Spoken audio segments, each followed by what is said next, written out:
मैं नौबा हूँ। मैं एलॉय हूँ और ये है एजेंट स्टैक डेली। ओपनक्लो 5.28 आज का बड़ा हार्नेस अपडेट है। इसने टाइम आउट बॉट क्लीनअप को ठीक किया ताकि सेशंस रिकवर हो सके। स्टॉलिंग की जगह स्ट्रॉन्गर सेशन और सबएजेंट बाउंड्री हैंडलिंग जोड़ी ताकि हेल्पर्स स्टेट को वर्कस्पेसेस में ब्लीड न करें। और ब्राउज़र और ऑटोमेशन इनपुट वैलिडेशन को टाइट किया ताकि मैलफॉर्म टूल कॉल्स क्लियरली फेल हों, रॉन्ग एक्शंस में ड्रिफ्ट करने की जगह। क्लॉड कोड लेटेस्ट में भी यह cycle quietly internal infrastructure improvements के साथ हुआ और आप इसे मोस्टली कम वियर्ड एज केस इंस्टॉल या रनटाइम हिक्कप्स के रूप में फील करेंगे अगर आपकी टीम CLI पर स्टैंडर्डाइज करती है। फिर हम मॉडल ड्रॉप पर पहुंचे। मिनीमैक्स M3 स्पार्स अटेंशन के साथ मिलियन टोकन कॉन्टेक्स्ट के लिए डिजाइन किया गया नेटिव मल्टीमोडालिटी और अर्ली रियल वर्ल्ड चटर जो लॉन्ग कॉन्टेक्स्ट इकोनॉमिक्स के बारे में उत्साहित है लेकिन कंसिस्टेंसी और प्लानिंग के बारे में अभी भी कॉशियस है।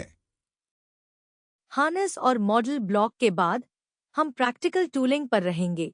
अंडरस्टैंड एनीथिंग रेपो को एक्सप्लोरेबल ग्राफ में बदलने के लिए एजेंट गेटवे MCP और टूल कॉल्स को कंट्रोल बाउंड्री के पीछे रखने के लिए MCP जंगल MCP सर्वर स्प्रॉल के लिए और कोडलमैनाक प्लस आगीफ ड्यूरेबल रेपो मेमोरी और लोकल सीमेंटिक कॉन्टेक्स्ट के लिए जो एजेंट्स को ओरिएंटेड रखता है। आज कोई होमवर्क एपिसोड नहीं। हम इस पर फोकस करेंगे कि क्या बदला, यह क्या प्रदान करता है, लोग इसे एक्चुअल में कैसे यूज कर रहे हैं और कहां क्लेम्स अभी भी इंडिपेंडेंट कन्फर्मेशन की जरूरत है। इस रिलीज को समझना सबसे आसान है अगर आप इसे ऑपरेटर रियलिटी अपडेट की तरह ट्रीट करें। New features that look good in screenshots नहीं, बल्कि वे चेंजेस जो डिसाइड करते हैं कि कोई long run clean success, clean failure या वर्स्ट आउटकम एम्बिग्युअस स्टेट के रूप में खत्म होता है। एम्बिग्युअस स्टेट वो चीज है जो टीम्स को एजेंट्स से नफरत करने पर मजबूर करती है। ये नहीं है कि मॉडल ने गलती की, ये है कि आप बता नहीं सकते कि क्या हुआ। हार्नेस कहता है कि ये चल रहा है, लेकिन आप वेटिंग पर फंसे हुए हैं।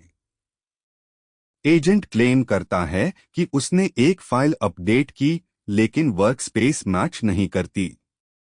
कोई टूल कॉल फायर हुई होगी, लेकिन आप प्रूव नहीं कर सकते कि उसने सही पैरामीटर्स यूज किए या नहीं। या कोई अप्रूवल किसी चैनल से आई, लेकिन आप अनश्योर हैं कि वो किस रन पर लागू हुई। ये तीन थीम्स को हेविली पुश करता है जो एम्बिग्यूटी को कम करते हैं: रिकवरी सीमेंटिक्स, आइडेंटिटी बाइंडिंग और इनपुट वैलिडेशन। और वो तीन थीम्स कनेक्टेड हैं।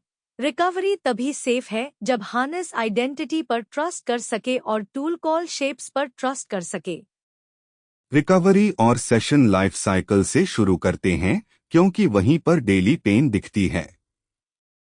एजेंट हार्नेस में टाइम आउट सिर्फ एक टाइमर नहीं है। ये यूजुअली सिस्टम का आपको बताना है कुछ डाउनस्ट्रीम एक्सेप्टेबल मानी गई विंडो में कंप्लीट नहीं हुआ। Model call, tool call, browser action, provider auth, file extraction, जो भी हो। और जब टाइम आउट होता है, हार्नेस के दो रिस्पॉन्सिबिलिटीज होते हैं जो ऑफन कॉन्फ्लिक्ट करते हैं। एक, रन को स्टॉप करें ताकि आप टाइम और मनी वेस्ट न करें। दो, वर्ल्ड को कोहेरेंट स्टेट में छोड़े ताकि नेक्स्ट अटेम्प्ट सेफ हो। जिस तरह से ओपनक्लॉ 5.28 के बारे में बात कर रहा है, उसका मकसद यह है कि अबोर्ट्स और टाइमआउट्स को बिजली का तार खींचना जैसा महसूस न हो, बल्कि रोकना और खोलना जैसा। यह सेशन लॉक्स और क्लीनअप बिहेवियर में दिखता है। आप चाहते हैं कि लॉक्स तब रिलीज हों जब रन सच में डेड है, ताकि फ्यूचर रन्स न अटकें, लेकिन आप नहीं चाहते कि क्लीनअप वो लॉक्स या स्टेट तोड़ दे जिस पर रन टाइम खुद कंसिस्टेंट रहने के लिए निर्भर है। असर तो यह होता है जब काम करता है कि आप उन गोस्ट सेशंस को देखना बंद कर देते हैं जहां यूआई जिंदा दिखती है लेकिन प्रगति कभी शुरू नहीं होती। या जहां रन को रीस्टार्ट नहीं कर सकते क्योंकि कोई अदृश्य लॉक कभी क्लियर नहीं हुआ। यह चमकदार नहीं है, लेकिन यह एजेंट्स एज अ डेमो और agents as a job runner के बीच का सबसे बड़ा फर्क है। उस रिकवरी स्टोरी में एक दूसरा हिस्सा भी है, रीस्टार्ट पर स्टेल कॉन्टिन्यूएशंस से बचना। जब भी कोई हार्नेस रिज्यूम ऑफर करता है, वो ट्रस्ट पर निर्भर करता है। यूजर यह भरोसा कर रहा है कि हार्नेस सही स्टेट को रिहाइड्रेट कर सकता है, बस कोई भी स्टेट नहीं। स्टेल कॉन्टिन्यूएशन वह सटल फेलियर मोड है जहां कॉन्वर्सेशन सही NSICL लगता है, लेकिन रन उस वर्कस्पेस रियलिटी से अटैच नहीं है जिसके बारे में आप सोच रहे हैं। मॉडल पुराने चेकपॉइंट से काम का वर्णन कर रहा हो सकता है, या ऐसा बिहेव कर रहा हो सकता है जैसे कोई टूल आउटपुट एग्जिस्ट करता है जब वो नहीं करता। बाहर से ऐसा लगता है जैसे मॉडल हैल्यूसिनेट कर रहा है, लेकिन कभी कभी यह हार्नेस स्टेट का गलत स्लाइस रिज्यूम कर रहा होता है।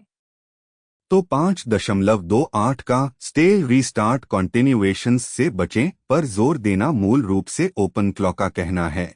हम अनट्रस्टवर्दी चेकपॉइंट से कंटिन्यू करने से इनकार करेंगे, जारी रखने से नहीं। ऑपरेटर्स कभी कभी इसे स्ट्रिक्ट या अननोइंग मानते हैं, लेकिन यह सही ट्रेड ऑफ है अगर आप लॉन्ग रन्स पर भरोसा करना चाहते हैं, खासकर वो रन्स जो रेपो को म्यूटेट करते हैं। अब सब एजेंट्स की बात करते हैं। यह मल्टी एजेंट का मार्केटिंग वर्जन नहीं है, यह रिलायबिलिटी वर्जन है।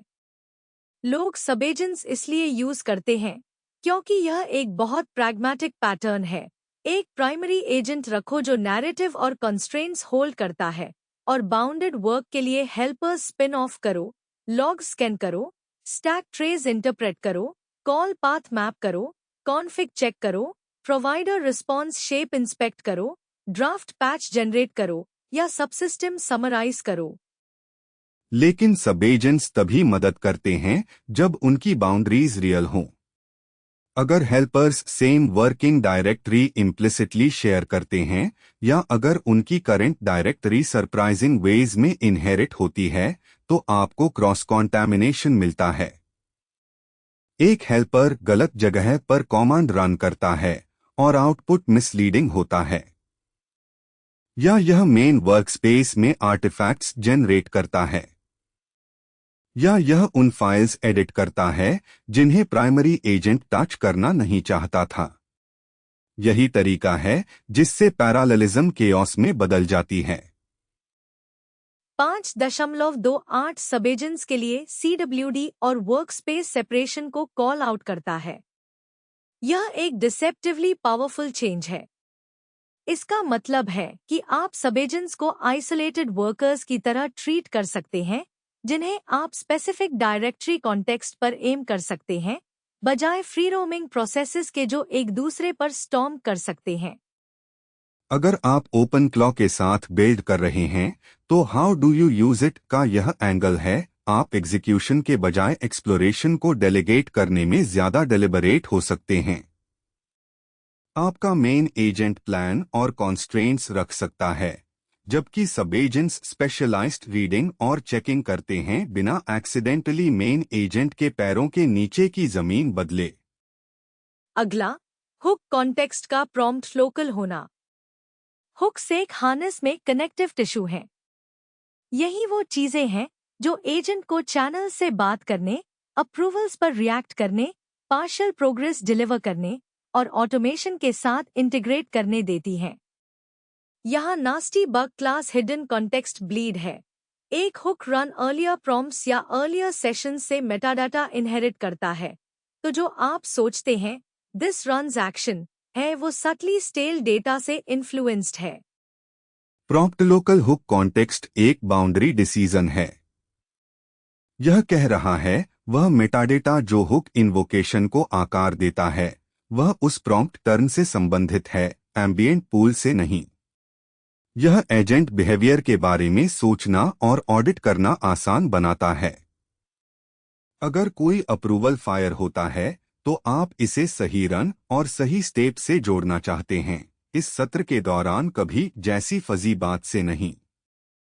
यह सीधे चैनल्स और आइडेंटिटी में जाता है, जो निश्चित रूप से 5.28 का सबसे ज्यादा लीवरेज वाला हिस्सा है उन टीमों के लिए जो चैट सरफेस के जरिए एजेंट्स की निगरानी करती हैं।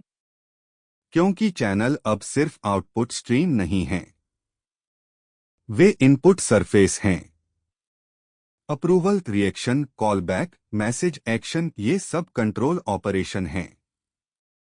थम्स अप का मतलब हो सकता है आगे बढ़ो और अगला रिस्की कमांड चलाओ। रिएक्शन का मतलब हो सकता है शिप करो। मैसेज एक्शन का मतलब हो सकता है इस कॉन्फ़िगरेशन के साथ रिट्राई करो।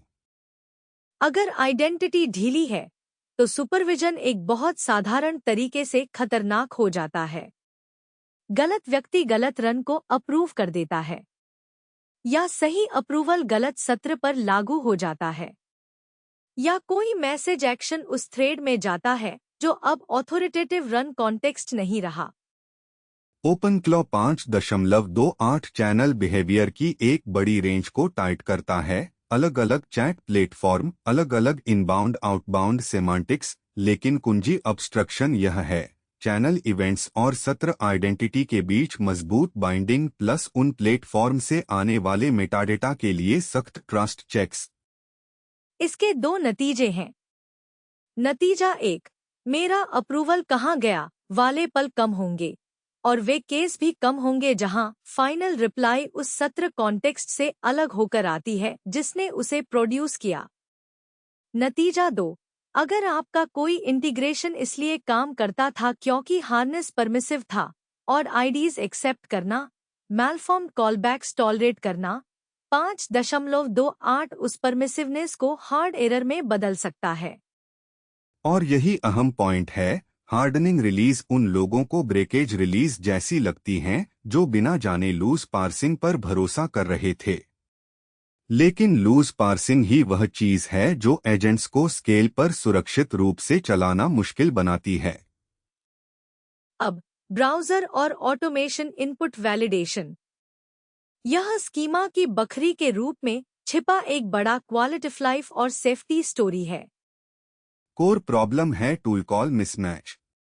कोई मॉडल एक टूल कॉल आउटपुट करता है जो लगभग सही है और एक परमिसिव हार्नेस उसे इंटरप्रेट करने की कोशिश करता है।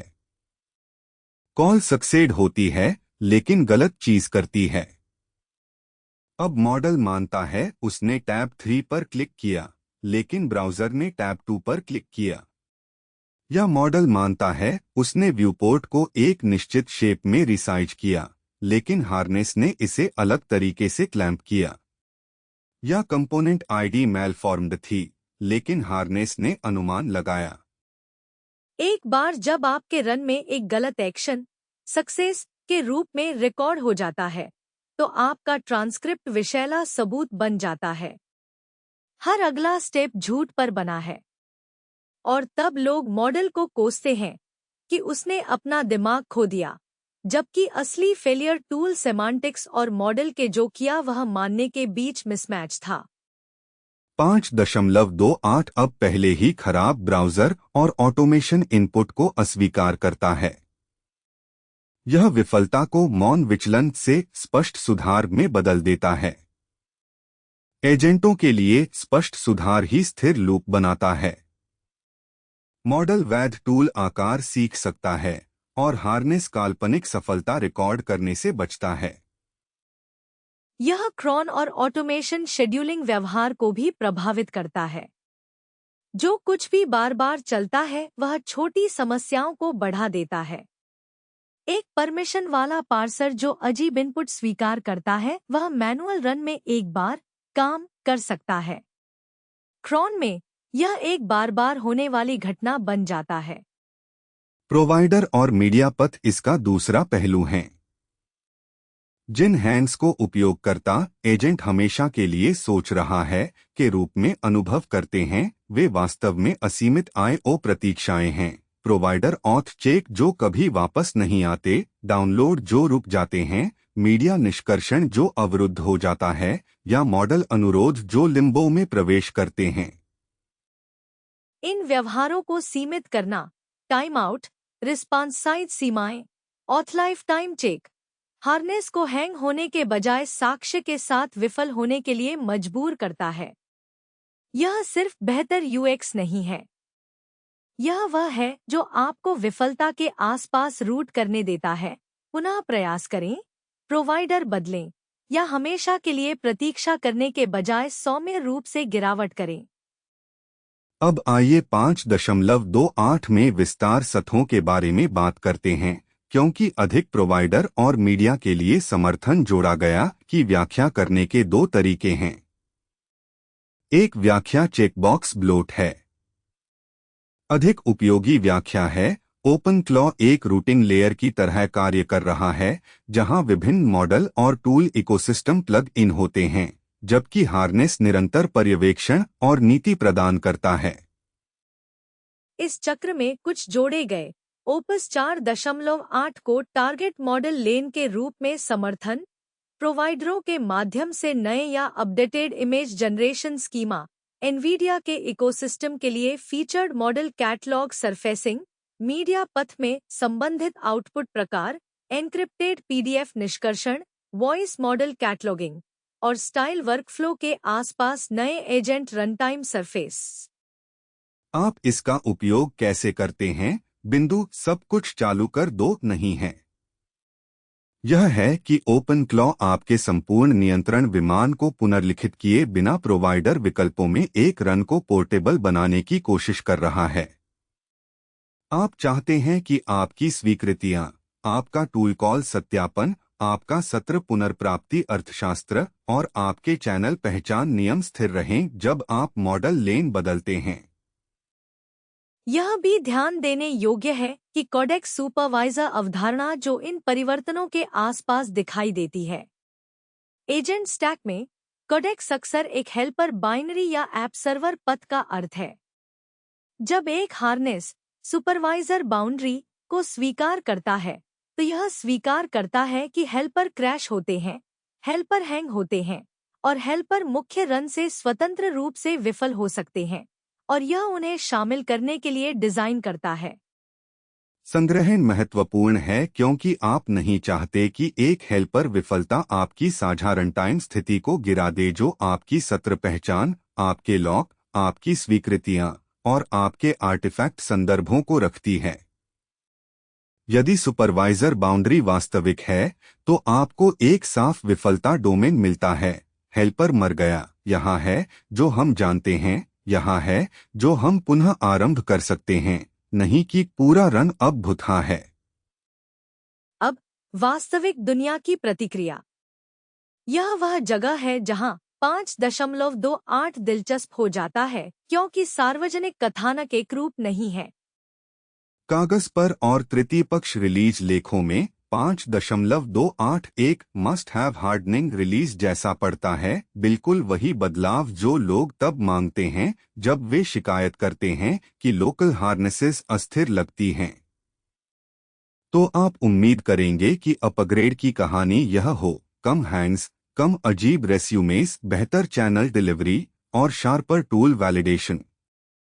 लेकिन कम से कम एक सार्वजनिक ऑपरेटर रिपोर्ट कहती है कि उनके एनवायरनमेंट में उल्टा हुआ।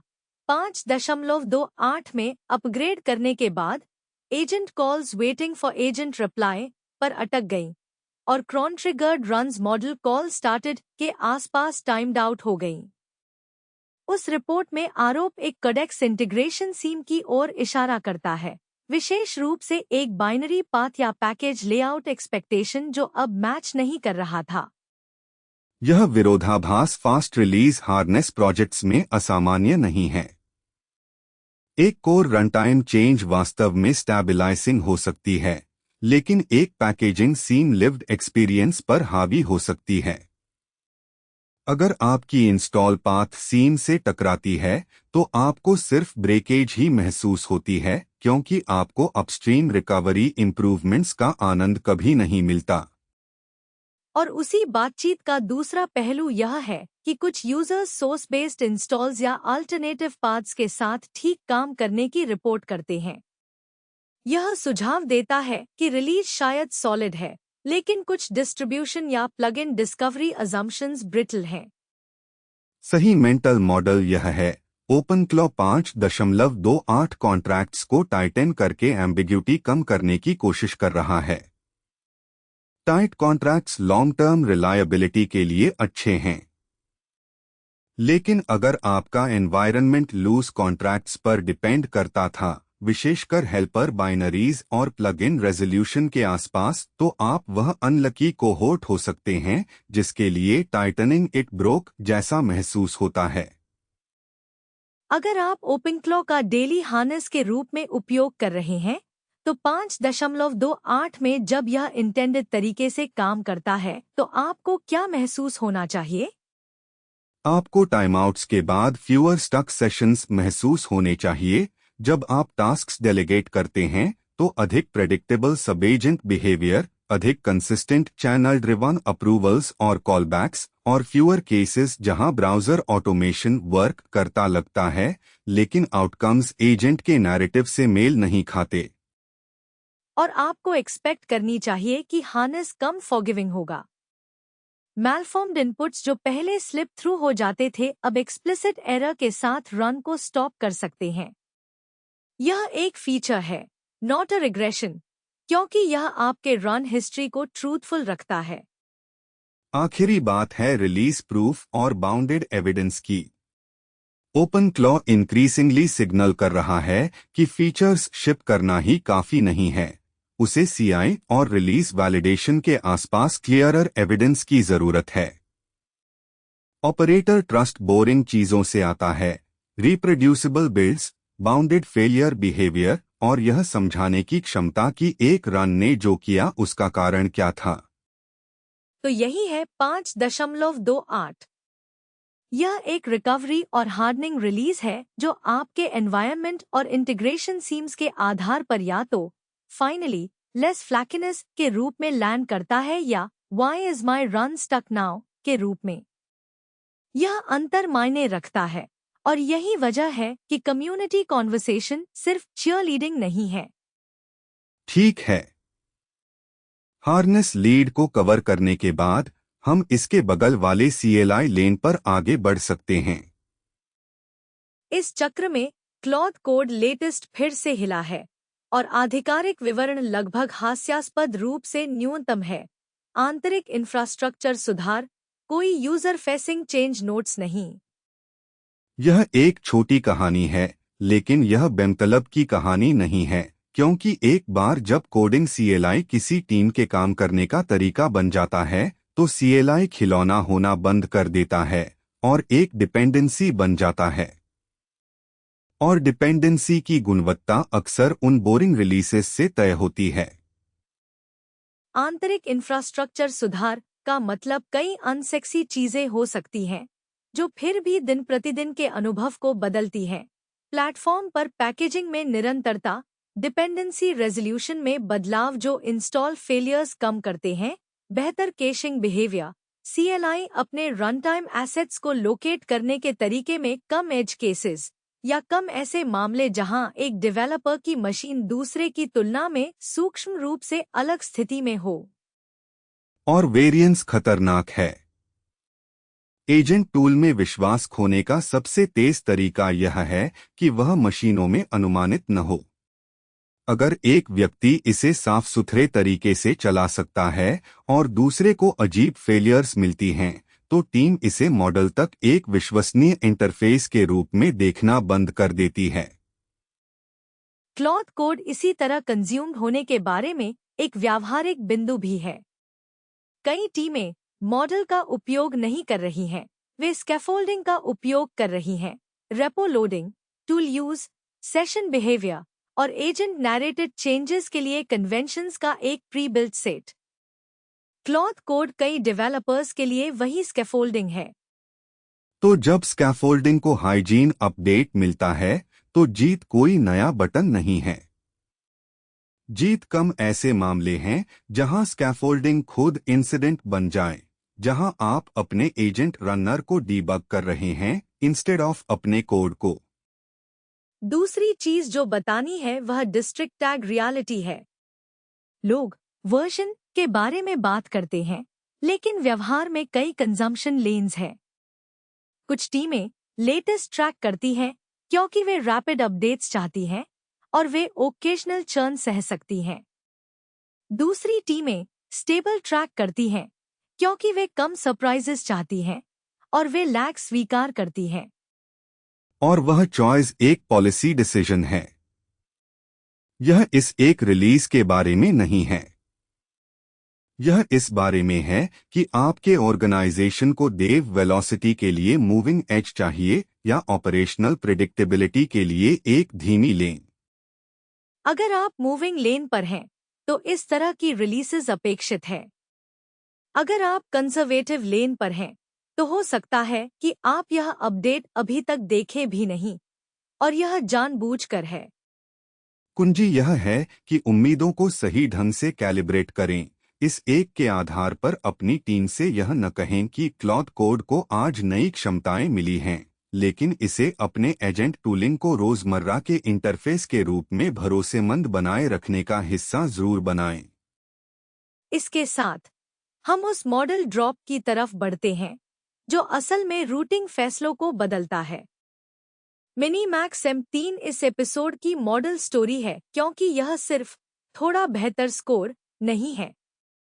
यह सीधे उन तरीकों को निशाना बना रहा है जिनसे कोडिंग एजेंट अभी असल में इस्तेमाल किए जा रहे हैं: लंबे सेशन, भारी सबूत और मल्टी स्टेप टूल लूप।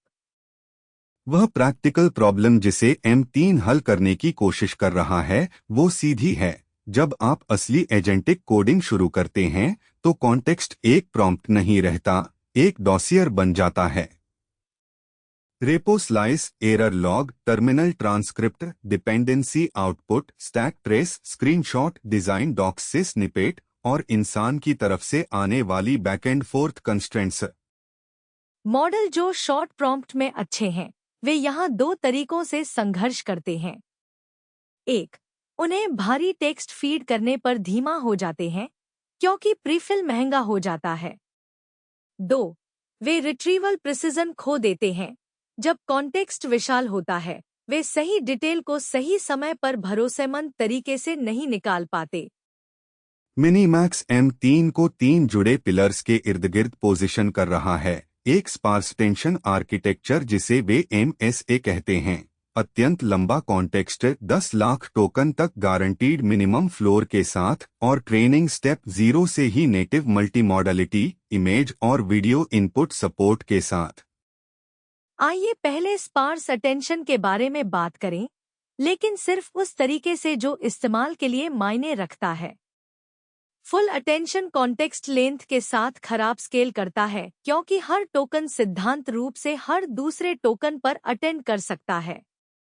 यह कंप्यूटेशनली महंगा है और यह लंबा कॉन्टेक्स्ट को एक ट्रैप जैसा महसूस कराता है। तकनीकी रूप से आप इसे पेस्ट कर सकते हैं, लेकिन जब आप इंटरैक्ट करने की कोशिश करते हैं तो मॉडल सुस्त या महंगा हो जाता है। स्पार्स अटेंशन अप्रोच कंप्यूट कम करते हुए जरूरी इंटरैक्शन बनाए रखने की कोशिश करते हैं।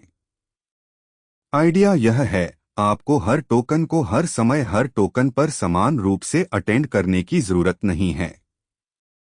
आपको मॉडल को वहां फोकस करने की जरूरत है जहां सिग्नल है।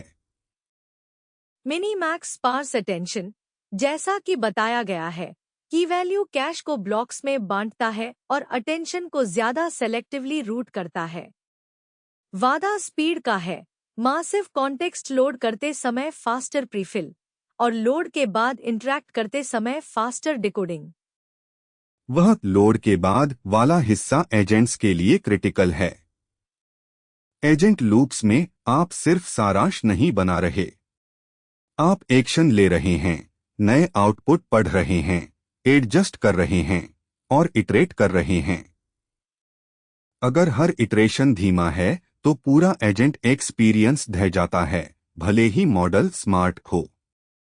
अब कॉन्टेक्स्ट विंडो की बात करें, 10 लाख टोकन तक यही मुख्य बात है, लेकिन अधिक व्यावहारिक विवरण गारंटीड न्यूनतम सीमा है। मिनीमैक्स आधा लाख टोकन का न्यूनतम दावा करता है। इसका महत्व क्यों? कई सेवाएं बड़ा अधिकतम विज्ञापित करती हैं, लेकिन व्यावहारिक उपलब्धता टियर या लोड के अनुसार बदलती है। अगर आप एक एजेंट हार्नेस डिजाइन कर रहे हैं जो एविडेंस को समझदारी से पैक करता है, रॉ लॉग्स और रॉ फाइल्स रखते हुए, सब कुछ लॉसी समरीज के जरिए न फेंकते हुए, तो गारंटीड फ्लोर आपको बिना लगातार ट्रंकेशन सरप्राइजेस के उस बिहेवियर पर भरोसा करने देती है। यह राउटिंग के बारे में लोगों के सोचने के तरीके को भी बदलता है। एक लंबे कोडिंग सेशन में आप तय कर सकते हैं, यह मॉडल मेरा एविडेंस सिंक है। आप उसे बहुत सारा रॉ रेपो टेक्स्ट और लॉग्स दे सकते हैं और उससे हाई सिग्नल ब्रीफ, डायग्नोसिस या टारगेटेड पैच सजेशन मांग सकते हैं। और यही अभी सबसे आम रियल वर्ल्ड पैटर्न्स में से एक है। सब कुछ एक मॉडल के लिए नहीं, बल्कि राउटर स्ट्रैटेजी, डेलिकेट मल्टीस्टेप ऑर्केस्ट्रेशन के लिए प्रीमियम प्लानिंग मॉडल का उपयोग करें। इंजेक्शन, मैपिंग और फर्स्ट पास कोडिंग के लिए cost effective long context model का उपयोग करें, फिर कॉम्बाइन करें। मिनीमैक्स स्पष्ट रूप से इस स्ट्रैटेजी को बढ़ावा दे रहा है, कॉन्टेक्स्ट साइज और स्पीड को पिच का हिस्सा बनाकर। सिर्फ हमारा कोडिंग बेंचमार्क स्कोर ज्यादा है, नहीं। अब मल्टीमोडालिटी की बात। मिनीमैक्स कहता है कि M3 को स्टेप 0 से नेटिव मल्टीमोडल ट्रेन किया गया और यह इमेज और वीडियो इनपुट सपोर्ट करता है। एजेंट बिल्डर्स के लिए मूल्य नॉवेल्टी में नहीं है, यह है कि रियल वर्क एविडेंस अक्सर विजुअल होती है। एक यूआई बग अक्सर एक स्क्रीनशॉट के रूप में सबसे अच्छा रिप्रेजेंटेड होता है।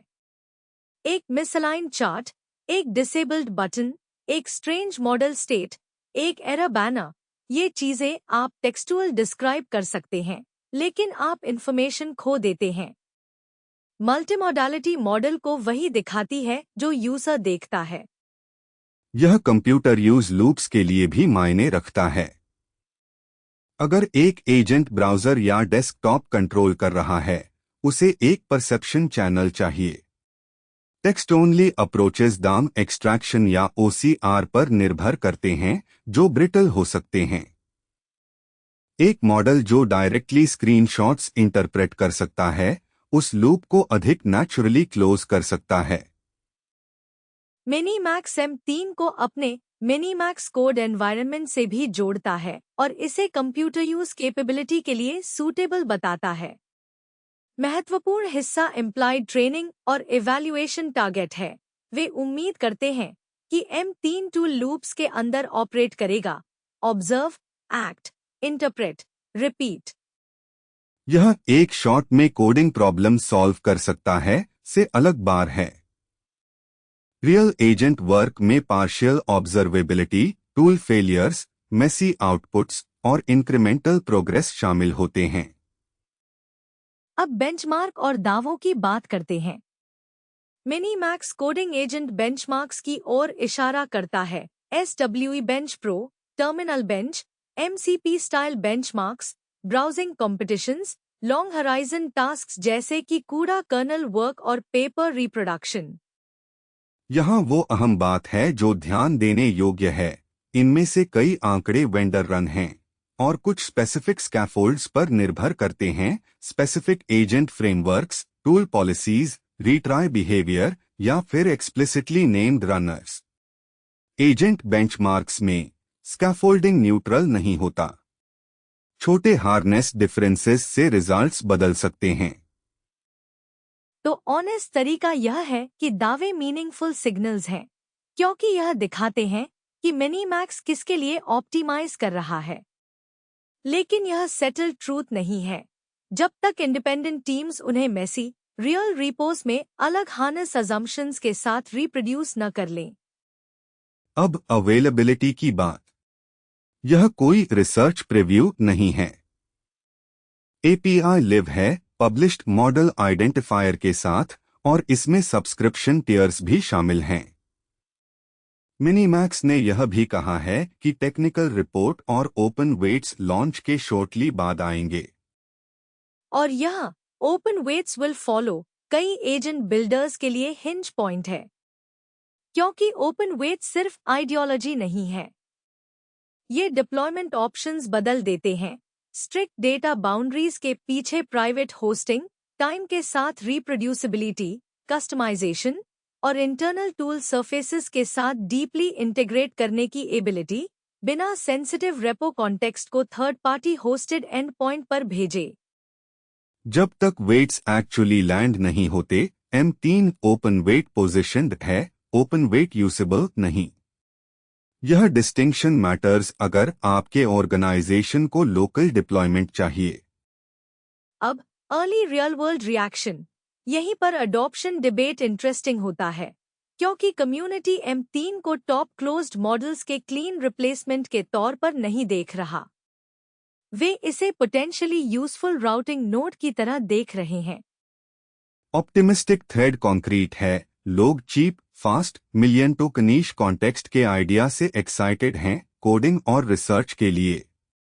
वे बता रहे हैं कि यह हैवी इनपुट के नीचे क्विक फील करता है, सर्टन यूआई और कोटलिन एडजेसेंट वर्क में हेल्पफुल है और solid front end artifacts produce करता है जैसे HTML और SVG जो जांच करना इजी है। एक और पॉजिटिव थ्रेड है डीप रिसर्च कॉन्टेक्स्ट। लोगों को लार्ज रेफरेंस ब्लॉक्स ड्रॉप करने और एग्रेसिव ट्रिमिंग के बिना कोहेरेंट सिंथेसिस पाने में अच्छा लगता है। यह एक very practical long context win है। प्रॉम्प्ट प्रिपेयर करने में लेस टाइम, आउटपुट यूज करने में मोर टाइम। और कॉस्ट इन डिस्कशंस में बार बार आता है, फुटनोट के तौर पर नहीं, बल्कि वो रीजन के तौर पर जिसकी लोगों को परवाह है। रियल वर्क फ्लोज में टीम्स पहले से राउट कर रहे हैं हाई स्टेक्स प्लानिंग के लिए एक्सपेंसिव मॉडल्स, बल्क इंजेक्शन और मीडियम डिफिकल्टी कोडिंग के लिए चीपर मॉडल्स। अगर M3 अट्रैक्टिव इकोनॉमिक्स पर स्ट्रॉन्ग लॉन्ग कॉन्टेक्स्ट परफॉर्मेंस देता है तो यह सर्टन लेन्स के लिए रैशनल डिफॉल्ट बन जाता है। संदेह का सूत्र भी विशिष्ट है। 1. क्वालिटी में भिन्नता। कुछ शुरुआती परीक्षक चेतावनी देते हैं कि M3 झूल सकता है, एक कोडिंग स्लाइस में बढ़िया, दूसरे में कमजोर। एजेंट के उपयोग के लिए भिन्नता घातक है। एजेंटों को सुसंगत योग्यता चाहिए, क्योंकि स्वायत्तता विश्वास पर निर्भर करती है। 2. लंबी कालिक योजना अभी भी टॉप एंड क्लोज्ड मॉडल में मजबूत लगती है। शिकायत यह नहीं है कि M3 कोड नहीं कर सकता, यह है कि जब कार्य multistep orchestration, failure recovery, constraint juggling और अनिश्चितता में टूल चॉइस होता है तो सबसे अच्छे क्लोज्ड मॉडल अभी भी ज्यादा भरोसेमंद लगते हैं। वह प्लानिंग एज वही है जो कई टीमों के लिए क्लास मॉडल को लूप में रखती है। वे टूल फेल होने पर स्पाइरल नहीं करते और जब पूछना चाहिए बनाम जोर से आगे बढ़ना चाहिए, यह समझने में बेहतर है। 3. ओपन वेट का वादा अभी पूरा नहीं हुआ है। प्राइवेट डिप्लॉयमेंट पर ध्यान देने वाले बिल्डरों के लिए यह वेट एंड सी है। तो M3 को अभी यहाँ कहाँ छोड़े? सादे भाषा में उपयोग की सिफारिश के रूप में इसे एविडेंस लेने के लिए एक गंभीर उम्मीदवार के रूप में देखें। मॉडल जिसे आप एक बड़े रेपो का टुकड़ा, लंबे लॉग्स या रिसर्च नोट्स का ढेर सौंपते हैं, फिर डायग्नोसिस, स्ट्रक्चर्ड समझ, टारगेटेड कोड सुझाव या एक हाई सिग्नल ब्रीफ मांगते हैं जिसे आप जरूरत पड़ने पर एक महंगे प्लानर मॉडल को पास कर सकते हैं। और बेंचमार्क डेक को एक दिशात्मक सिग्नल के रूप में देखें। यह वही है जिसकी वे और कोशिश कर रहे हैं, न कि अंतिम प्रूफ के रूप में। अब तक का समुदाय प्रतिक्रिया है, स्पीड और इकोनॉमिक्स प्रॉमिसिंग है, लंबे कॉन्टेक्स्ट बिहेवियर यूजफुल है, लेकिन अभी भी अनइवन है और डीप प्लानिंग में स्पष्ट रूप से सबसे अच्छा नहीं है। यह एक न्यूएंस्ड लेकिन एक्शनेबल स्थिति है। मॉडल कवर होने के बाद हम उस टूलिंग ब्लॉक में जा सकते हैं जो लंबे कॉन्टेक्स्ट और लंबे रन एजेंटों को एम करना आसान बनाता है। अंडरस्टैंड एनीथिंग एक समझने वाला टूल है जिसका सिंपल पिच है, एक कोडबेस को इंटरैक्टिव नॉलेज ग्राफ में बदले जिसे ह्यूमंस और एजेंट्स एक्सप्लोर, ब्राउज और क्वेरी कर सकें। यह कैटेगरी एक मोमेंट में है क्योंकि कोडिंग एजेंटों में सबसे बड़ी प्रोडक्टिविटी किलर सिंटैक्स नहीं है, यह नेविगेशन है। एजेंट अपना बजट गलत पार्ट्स ऑफ द रेपो पढ़ने में खर्च करता है, dead paths, generated code, similarly named modules, legacy subsystems या एब्स्ट्रैक्शंस जो सेंट्रल लगते हैं लेकिन नहीं हैं। यह विफलता का तरीका संदर्भ विंडोज बड़ी होने पर और बिगड़ता है। बड़ा संदर्भ स्वचालित रूप से बेहतर अभिविन्यास का मतलब नहीं होता। कभी कभी इसका मतलब बस यह होता है कि एजेंट आत्मविश्वास के साथ अधिक अप्रासंगिक सामग्री पढ़ सकता है। एक ग्राफ शुरुआती बिंदु को बदल देता है।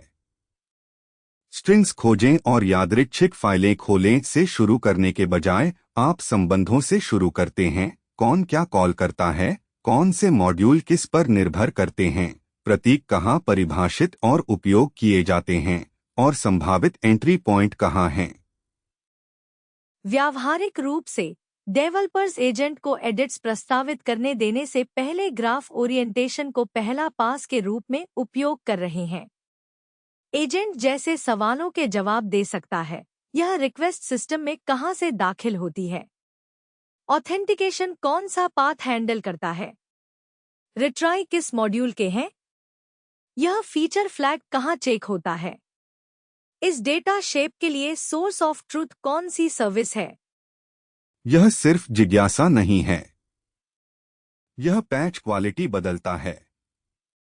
अगर एजेंट सिस्टम के सही मैप से शुरू करता है तो उसकी योजना सही सीमाओं को टारगेट करने की अधिक संभावना रखती है और कार्गोकल्ट एडिट से बचती है। दूसरा महत्वपूर्ण लाभ संदर्भ संपीड़न है। एक ग्राफ एक स्ट्रक्चर्ड सारांश है। यह आपको पूरे रेपो को मॉडल संदर्भ में डाले बिना रेपो टोपोलॉजी ले जाने देता है और यह एक्सप्लेनेबिलिटी में सुधार करता है। जब एजेंट आपको एक योजना देता है, एक ग्राफ बैक्ड योजना दृश्यमान स्ट्रक्चर से जुड़ी हो सकती है। यह फ्लो यहां से यहां तक जाता है। यह विशुद्ध रूप से नैरेटिव योजना से आकलन करना आसान है। एजेंट स्टैक में अंडरस्टैंड एनीथिंग के बारे में सोचने का सबसे अच्छा तरीका ओरिएंटेशन इंफ्रास्ट्रक्चर के रूप में है। यह फाइल रीड्स को रिप्लेस नहीं करता, यह फाइल रीड्स को मायने रखने वाला बनाता है। अगर ओपन क्लॉ और अन्य हार्नेसेस सर्वाइवेबल रन के बारे में हैं, तो रेपो ग्राफ टूल्स एम के बारे में हैं।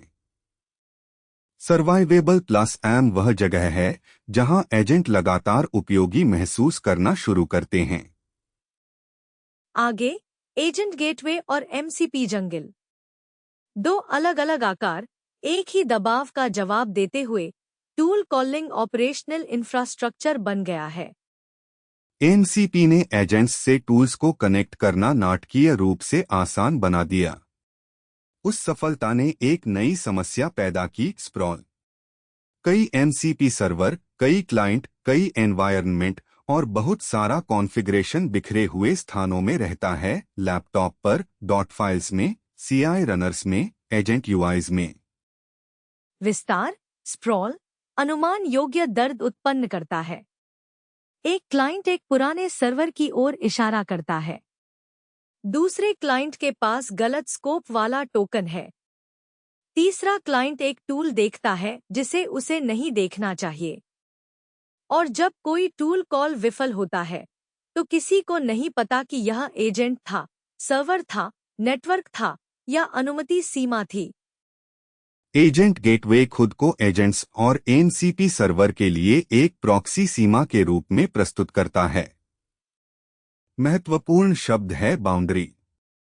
विचार यह है कि टूल एक्सेस को हर क्लाइंट सीधे सब कुछ वायर करता है से एक नियंत्रण परत है जो मध्यस्थता करती है में ले जाना है। यह सादे भाषा में क्या प्रदान करता है? राउटिंग पॉलिसी, पहचान प्रवर्तन, ऑब्जर्वेबिलिटी हुक और विफलता अलगाव। राउटिंग पॉलिसी का मतलब है कि आप तय कर सकते हैं कि कौन सा एजेंट किस टूल एंड पॉइंट पर जाएगा और किन नियमों के तहत। पहचान प्रवर्तन का मतलब है कि गेटवे सुसंगत पहचान और स्कोप जोड़ सकता है ताकि टूल सर्वर एक अनुमान योग्य कॉलर पहचान देखे, न कि अनियंत्रित क्लाइंट का झुंड। ऑब्जर्वेबिलिटी का मतलब है कि आपको टूल कॉल्स के बारे में सुसंगत लॉग और मैट्रिक्स मिल सकती हैं। क्या कॉल किया गया, कब, कितना समय लगा, क्या विफल हुआ, और यह किस एजेंट सेशन से संबंधित था। यह अंतर है। टूल कॉलिंग तब तक जादुई लगती है जब तक यह टूट नहीं जाती, और टूल कॉलिंग डिबग करने योग्य है के बीच। विफलता अलगाव ब्लास्ट रेडियस के बारे में है। जब कोई टूल सर्वर गलत व्यवहार करता है तो आप एक जगह थ्रॉटल, अस्वीकार या क्वारंटाइन करने में सक्षम होना चाहते हैं। अन्यथा हर क्लाइंट अलग तरह से विफल होता है और एजेंट थ्रैशिंग द्वारा प्रतिसंतुलन करते हैं, कॉल दोहराते हैं, वैकल्पिक टूल आजमाते हैं या जोखिमी फॉलबैक कार्रवाइयां करते हैं। एमसीपी जंगल प्रबंधन का दृष्टिकोण है। इसे एमसीपी सर्वर को प्रबंधित करने और कनेक्ट करने के लिए एक जगह के रूप में प्रस्तुत किया गया है। यह महत्वपूर्ण है क्योंकि एक बार जब आपके पास एक से अधिक क्लाइंट हो जाते हैं तो आप सेटअप की नकल करने लगते हैं।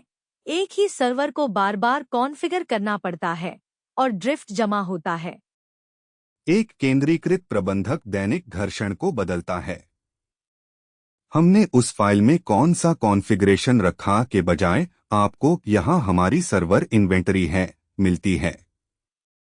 यह देखना आसान हो जाता है कि क्या मौजूद है, क्या उपयोग में है, क्या पुराना है और क्या साझा है। और वह इन्वेंटरी एक गवर्नेंस सतह बन जाती है। अगर कोई टूल संवेदनशील है तो आप जानना चाहते हैं कि इसे कौन कॉल कर सकता है। अगर टूल रीड ओनली है तो आप रीड ओनली सेमांटिक्स लगातार लागू करना चाहते हैं। अगर टूल अस्थिर है तो आप विफलता दर देखना चाहते हैं। गहरा मुद्दा यह है कि सुरक्षा और विश्वसनीयता का युद्ध मैदान नीचे की ओर जा रहा है। मॉडल अधिक सक्षम हो रहे हैं।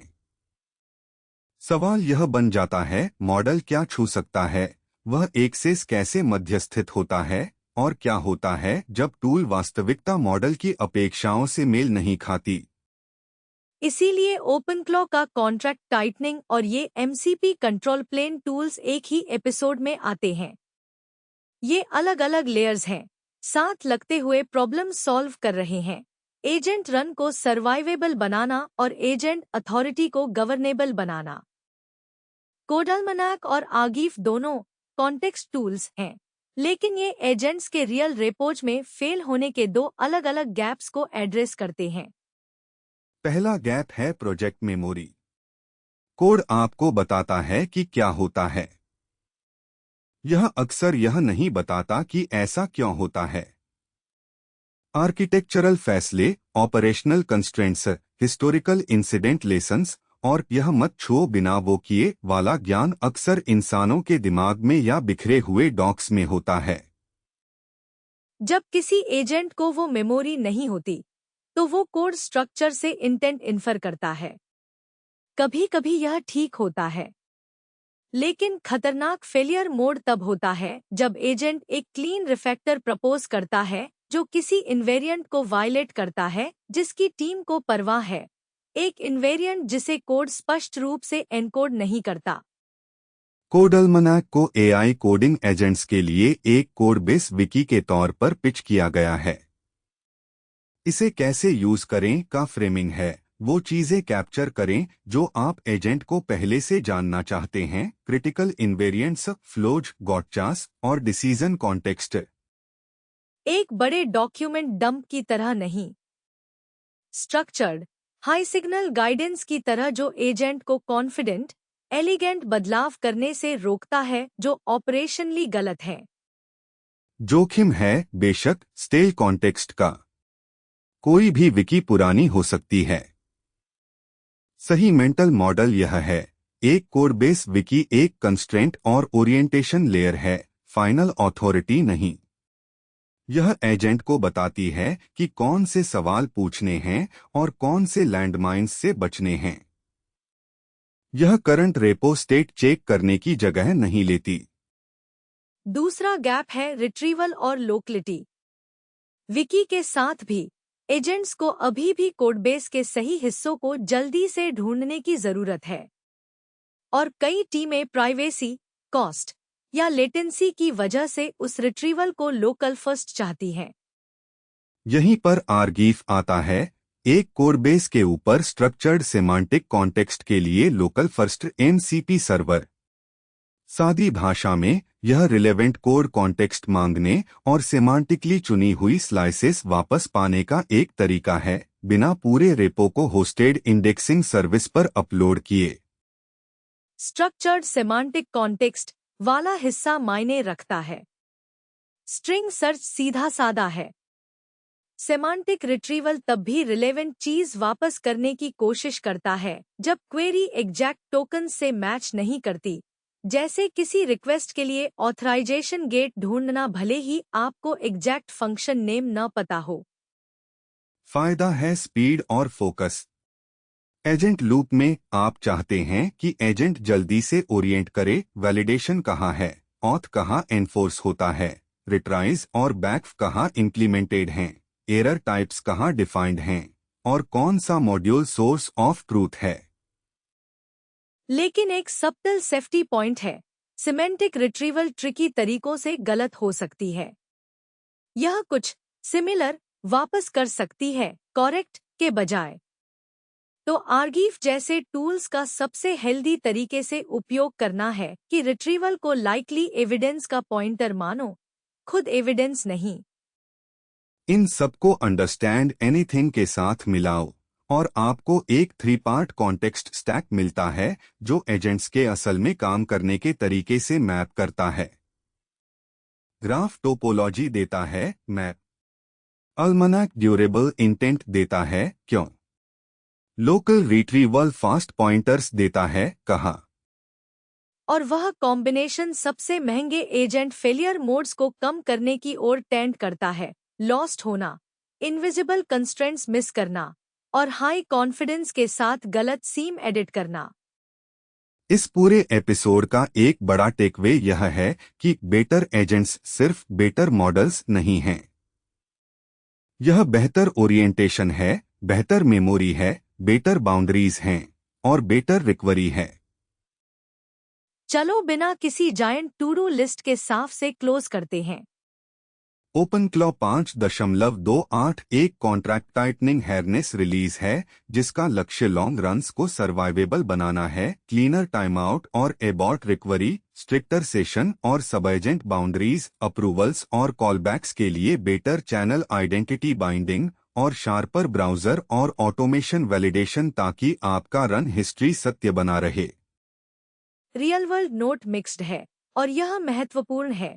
कुछ ऑपरेटर्स इसे जो हार्डनिंग चाहते थे उसके रूप में अनुभव करते हैं, जबकि कम से कम एक public report waiting for agent reply Hanks को फ्लैग करती है जो इंटीग्रेशन या पैकेजिंग सीम जैसे दिखते हैं।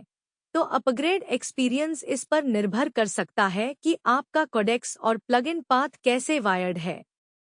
क्लॉड कोड लेटेस्ट क्वाइट लेन है, इंटरनल इंफ्रास्ट्रक्चर इंप्रूवमेंट्स जिसमें कोई हेडलाइन फीचर्स नहीं हैं, लेकिन उन टीम्स के लिए मीनिंगफुल जो चाहती हैं कि CLI एक डिपेंडेबल फ्लीट टूल हो न कि एक फ्रेजाइल पर्सनल सेटअप।